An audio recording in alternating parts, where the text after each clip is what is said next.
In Season 4, I created an Apex Legends tier list, and oh my god, it did really well. And a lot of you have been asking me for another one. I didn't want to do one the following season, it just felt like there weren't that many changes. So I waited 2 whole seasons, and boy did we get a lot of big buffs and nerfs to a lot of legends, including 2 whole legends that weren't even on my tier list last time. On top of tiering every single legend, I will also be talking about what buffs or nerfs they need for them to be viable and balanced. So without further ado, let's go over who the worst and best legends are in Apex, shall we?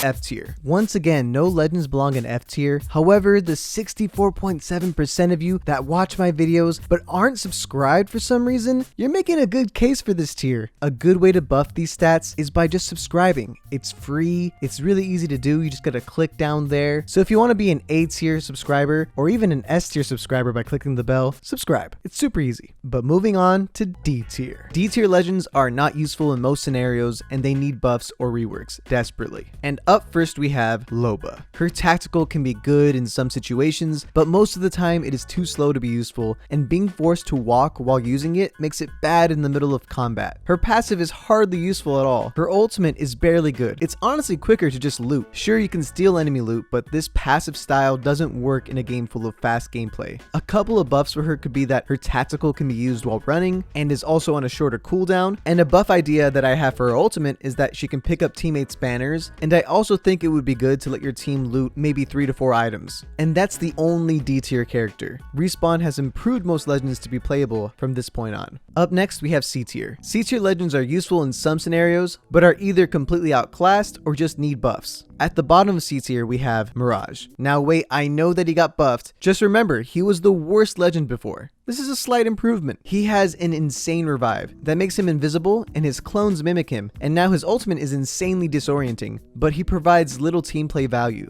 No cover, no mobility, he is still not the best pick in high level play. Ideally, the strongest buff they could do is let him go invisible while healing and staying still, but even better than that, I think being able to make clones of his teammates might be what puts him over the top. Let's be honest, he's so much fun to play in pubs, but in high ranked, he just isn't the best. Up next in C tier, we have Bangalore. Bangalore didn't gain anything in 2 seasons. Her smokes are still just as disorienting as they were for her enemies and her teammates, and her ultimate is still underwhelming. With the rise in Bloodhound mains, perhaps she will see more play, but she is being left in the dust while other characters keep getting stronger. She needs a buff or a rework. Perhaps her smokes can temporarily disable Watson and caustic traps, or maybe she can see through smoke or even reload faster. Her kit just doesn't do anything that well. Up next in C tier, we have Octane. Octane got a slight buff to his ultimate ability, which lets people double jump, but it's still not better than ziplines or teleports in terms of mobility. His tactical still chunks his health, and the speed boost feels rather weak. They need to give Octane another buff, or even a rework.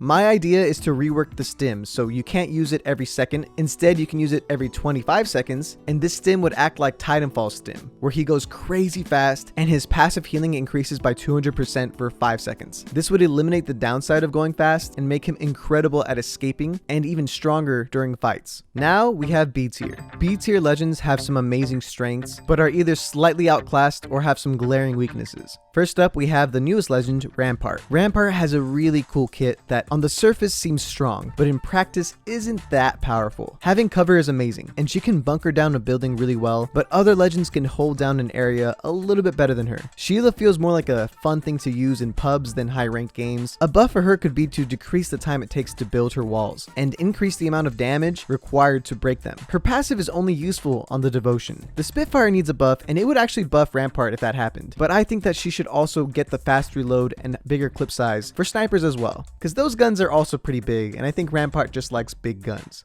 Next up, we have Revenant. Revenant got an insane buff in Season 5, where you have more health after using the ultimate with an unlimited range, and at one point was being played at the highest level of play.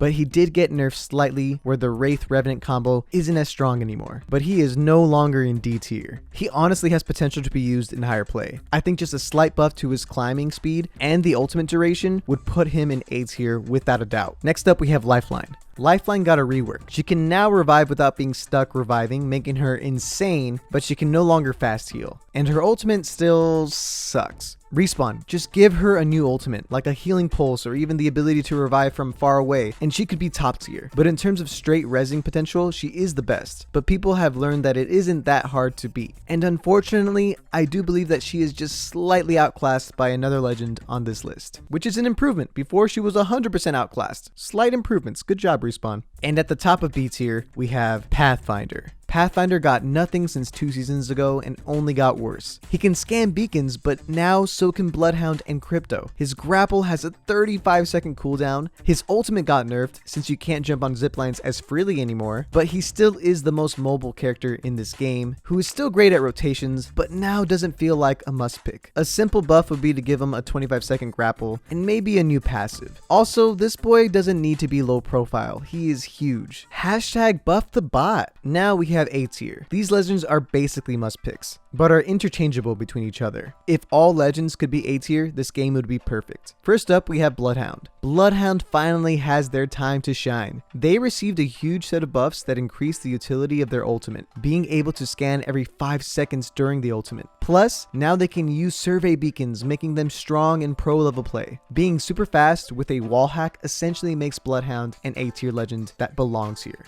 Next up, we have Caustic. For a while, Caustic was the only counter to Revenant, but with Revenant being nerfed, Caustic isn't a must pick, but teams can work around him, and some have tried using him with Bloodhound to gas and scan, which is stronger now that Bloodhound can scan so much, and now the gas doesn't slow teammates. So while it can be as annoying as Bangalore's gas, it's way better. Caustic is in a very strong place right now in this meta. Then we have Wattson. Wattson is still the best at holding a spot. Her ultimate is the only thing that stops grenade spam, but with her ultimate on a timer, it is weaker, and with Crypto being buffed, she is countered a lot harder. To compensate for her nerfs, she can hold 2 ultimate accelerants now, but she is no longer the must pick that she used to be. She's still great, I mean she's in the top 4, but she is no longer a must pick, which I think is a good thing. And at the top of A tier, we have Crypto. Crypto got super buffed. The drone has 60 HP. With everything being Evo shields, he benefits the most since his ultimate gives him Evo shield buffs. He can use the respawn beacons and survey beacons with his drone. He is the best survey beacon scanner by far because it's safe and instant. I think making the beacons instant is a bit much. Maybe still make it take a couple seconds to scan it, but besides that, he is in a better place than ever and is at the top of A tier. And now we have S tier. These characters feel like must picks because they are so strong and do what they do best, and no other character can challenge their spot. Obviously, you can run compositions without them, but it's a lot wiser to play with them. First up, we have Gibraltar. Gibby didn't gain or lose anything, but the meta became more aggressive, making the bubble and arm shield even stronger. Cover is key for rotating and surviving, and his ultimate is even stronger with less Watsons. Gibby has become a must pick to a degree in high tier play,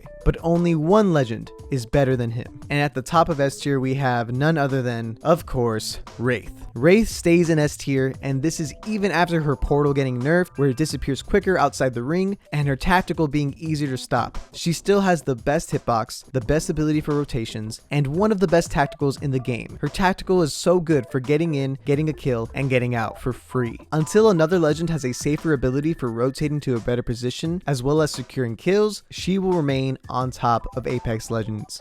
And that's it. That is my Season 6 update to the Apex Legends tier list. Do you guys agree with my list? Either way, if you want to, create your own tier list in the comments down below. I would love to see what you guys think. If you want more macro content, I have made a second channel where I post stream highlights, and I personally think it's a lot of fun. So if you want to check out some of those videos and maybe even subscribe, the links are down below. Check out my second channel. But with that, I'll catch you later.